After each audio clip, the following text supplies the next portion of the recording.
मुख्यमंत्री अखिलेश यादव इस चुनाव में विकास की बात करते हैं, लेकिन चित्रकूट के अस्पताल की हालात उनके इस दावे को खोखला साबित कर रही है। देखिए हमारी एक ग्राउंड रिपोर्ट। बाटल माता जी याद न चढ़ पाएगा क्योंकि हमारी ड्यूटी लगी है चुनाव में।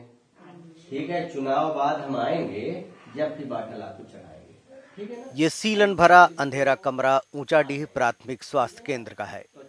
चित्रकूट के मानिकपुर ब्लॉक के इस अस्पताल में ना तो कोई स्टाफ है, न बिजली, न पानी, और तालाबंद ये नई इमारत अब ढहने लगी है। कायदे के मुताबिक यहाँ 6 लोग होने चाहिए, जबकि कंपाउंडर HR सिंह इंचार्ज और इकलौते स्टाफ हैं।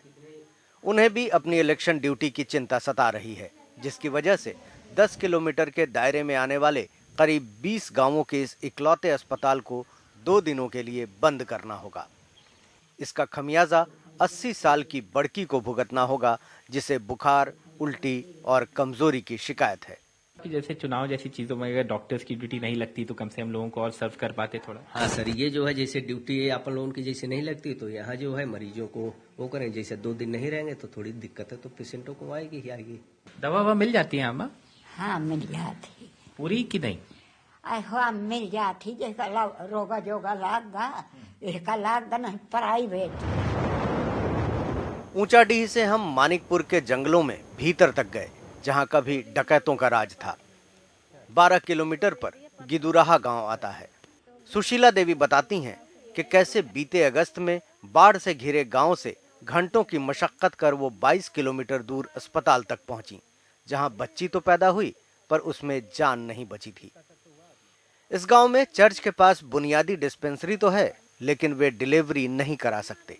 चुनाव के माहौल है, अब कोई आता भी है तो हम पहुंच नहीं पाते हैं। बोलने का मौका मिलता है तो बोलती हैं? हाँ, कहे ना बोलते, हम बोलते हैं उसके पास। क्या? हाँ, बोलते कि साहब कुछ यहाँ पे वो सुविधा दो हमको, तो अब वहीं खेत में रहते हैं साहब, तो अब क्या करें। करीब 30 किलोमीटर दूर सरैया का प्राथमिक स्वास्थ्य सेंटर, जो देश के तय मानक 30,000 की बजाय 50,000 की आबादी को अपनी सेवाएं मुहैया कराता है। यहाँ भी कोई डॉक्टर नहीं है। कंपाउंडर बलराज सिंह ही इंचार्ज हैं। उनकी माने तो गांव के इस अस्पताल में काम करना बहुत बड़ी चुनौती है। मैन पावर से सर कितनी तकलीफ है आपको? सर मैन पावर से बहुत तकलीफ है। किस तरह की? जैसे हमारे यहाँ जैसे सिंगल डॉक्टर है, सिंगल की आप डबल हो जाए, डबल डॉक्टर हो जाए, स्टाफ और बढ़ जाए, चूँकि 100 पेशेंट देखना एक आदमी के लिए तो थोड़ा सा तकलीफ है ही। ये सिर्फ इन अस्पतालों की बात नहीं है। सरकारी आंकड़े बताते हैं कि सरकारें लगातार नाकाम रही हैं। 2015 में अखिलेश के मुख्यमंत्री रहते यूपी में प्रति व्यक्ति 488 रुपये सालाना खर्च हुए, जबकि 2010 में मायावती सरकार में ये खर्च 370 रुपये सालाना रहा। लेकिन राज्य में जच्चा मृत्यु दर 285 तक अटकी है, जिसे मायावती सरकार की प्रति लाख 292 मौतों के मुकाबले थोड़ा ही बेहतर कहा जाएगा। हालांकि राष्ट्रीय औसत 167 का है। बीते 15 सालों में ग्रामीण इलाकों के प्राथमिक स्वास्थ्य केंद्रों में 8% की गिरावट आई है। ये हाल सपा और बसपा दोनों के शासनकाल का है। अपने चुनावी घोषणा पत्रों में यूपी की जितनी पार्टीज हैं, उन्होंने कई सारे वायदे किए हैं स्वास्थ्य सेवाओं को लेके।